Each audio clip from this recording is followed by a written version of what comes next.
अभी आपके सामने जब बताया दीपांकर जी ने और सानी जी ने, सब साथियों ने, तो हालात वही है।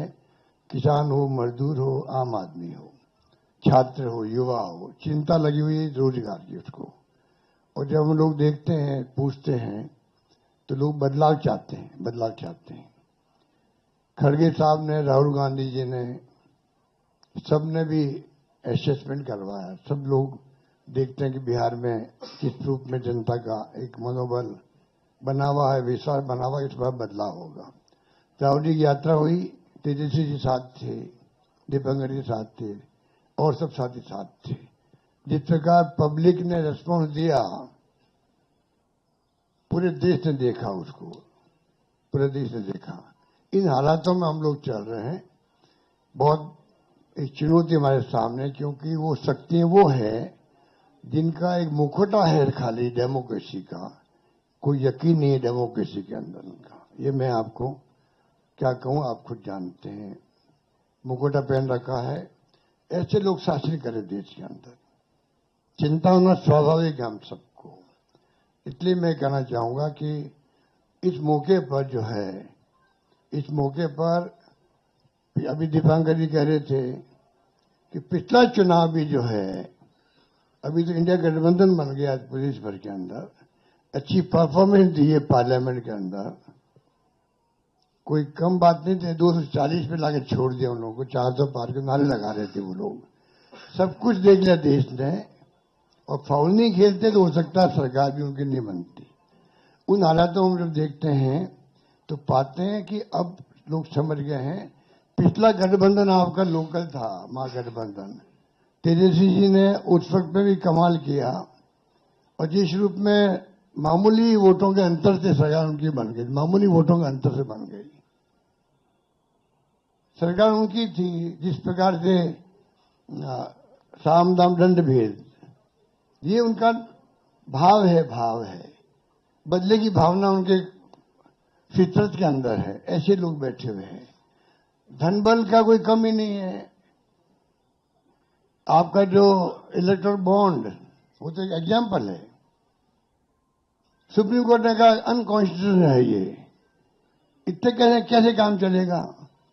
जो पैसा जमा है उनके पास में, जो खेल खेल रहे हैं देश के अंदर, चुनाव को प्रभावित कर रहे हैं, सरकारों को गिरा रहे हैं। मॉडल अलग अलग है उनका। मध्य प्रदेश मॉडल अलग, कर्नाटक मॉडल अलग था, महाराष्ट्र का अलग था, और राजस्थान का अलग था। राजस्थान उनकी दाल नहीं गली, इतना फर्क है। आप सबके आशीर्वाद से हमारी सरकार बच गई, और 5 साल हमने शासन किया। उन्होंने कमी नहीं रखी थी सरकार गिराने के लिए। उस माहौल में देश में जो हालात बन रहे हैं, ये भी मॉडल है चुनाव जीतने का भी। किस प्रकार फाउल खेलो, किस प्रकार गुमराह करो, लोगों को भ्रमित करो, झूठे वादे करो, झूठे आरोप लगाओ विपक्ष पर। यही राजस्थान में भी किया हमारे पास। मैं तो अपने अनुभव से कह सकता हूं, हमारी सरकार बन सकती थी इसे बार। तो उन हालातों में लोग, जो प्राइम मिनिस्टर हो, चाहे गृह मंत्री हो, या इनके खुद के लोग हों, जिस प्रकार ये राजनीति कर रहे हैं, जनबल के आधार पर कर रहे हैं, आप हम सोच नहीं सकते। जो अनुभव बताता मैं महाराष्ट्र का भी, कोई सोच नहीं सकता किस प्रकार ये धनबल का उपयोग करते हैं चुनाव जीतने के लिए। चुनाव आयोग की हालत आप जानते हो। ऐसा चुनाव आयोग, मैं 50 साल से राजनीति कर रहा हूं, और मैंने देखा है केंद्रीय मंत्री के रूप में भी, और मुख्यमंत्री 3 बार मैं रहा हूं। ऐसा माहौल इलेक्शन कमीशन में, इतनी बदतमीजी, इस प्रकार का व्यवहार विपक्ष के साथ में मैंने कभी नहीं देखा आज तक। उनके पत्र भी आएंगे खड़गे साहब के पास में, किसी के पास में, तो लैंग्वेज लिखी होगी, वो आप सोच सकते हो कि क्या स्थिति बनती है, क्या लिखते हैं। प्रेस कॉन्फ्रेंस करेंगे, क्या आरोप लगाते विपक्ष पे, ऐसा कभी आज तक नहीं हुआ। लोगों को विश्वास उठ रहा है इलेक्शन कमीशन से भी। चाइना में भी और रशिया में भी इलेक्शन कमीशन है, वहां पे भी। तो चुनाव वहां एक पार्टी जीतती है, तो क्या हम अपने मुल्क को उस दिशा में जाना चाहते हैं? वो चिंता हम सबको होनी चाहिए, आपको भी होनी चाहिए। इसलिए मैं ये कह सकता हूं, खड़गे साहब, राहुल गांधी जी, और तमाम जो साथी बैठे हमारे, इन सब की राय लेकर के हम लोगों ने तय किया है इस चुनाव में अगले मुख्यमंत्री चेहरे के रूप में तेजस्वी यादव जी को हम लोग सपोर्ट करते हैं, जो एक नौजवान है, लंबा फ्यूचर है इनके साथ में। और मेरा अनुभव से मैं कह सकता हूं, जिसका लंबा फ्यूचर होता है पब्लिक उनको साथ देती है। ये नौजवान है, कमिटमेंट रखते हैं। पिछली बार भी जो उन्होंने स्लोगन दिए थे, नौकरी के दो या कोई दो, या जो वादे किए थे उसमें खरे उतरे। ये ऐसा व्यक्तित्व आपके सामने नौजवान के रूप में आया है। सोच समझ के सबने फैसला किया है। ये नेता के रूप में उत्तरंग मैदान में राहुल गांधी जी ने मिलकर जो यात्रा करी थी, बड़ा इम्पैक्ट है। आने वाले वक्त में इनके अलावा राहुल जी भी आएंगे और नेता आएंगे, प्रियंका जी भी आएगी, सब नेता आएंगे।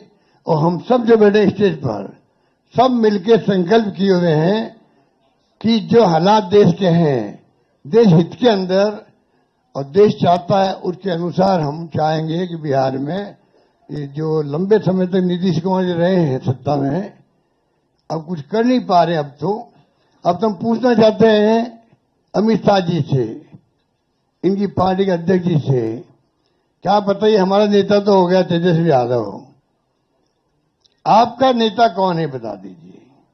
इससे काम नहीं चलेगा कि नीतीश कुमार के नेतृत्व में चुनाव लड़ा जाएगा। अगला मुख्यमंत्री का उम्मीदवार आपका कौन है ये उनको बताना पड़ेगा, ये हमारी मांग है। और मांग क्यों है?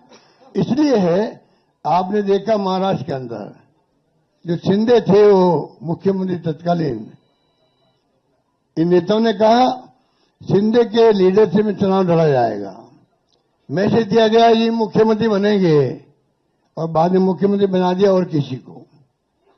यही बात लागू यहां हो रही है।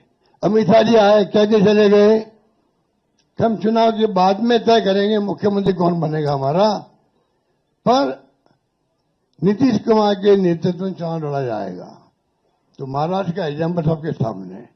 इसलिए मैं इतना ही कहना चाहूंगा कि चुनाव में हम लोगों ने सोच समझ के तेजस्वी जी को घोषित किया नेता, और हमें पूरा यकीन है कि जो है तेजस्वी जी की घोषणा करना मायने रखता है। साथ में सबकी राय बनी है कि जो हमारे अन्य पिछड़ा वर्ग के साथी हैं,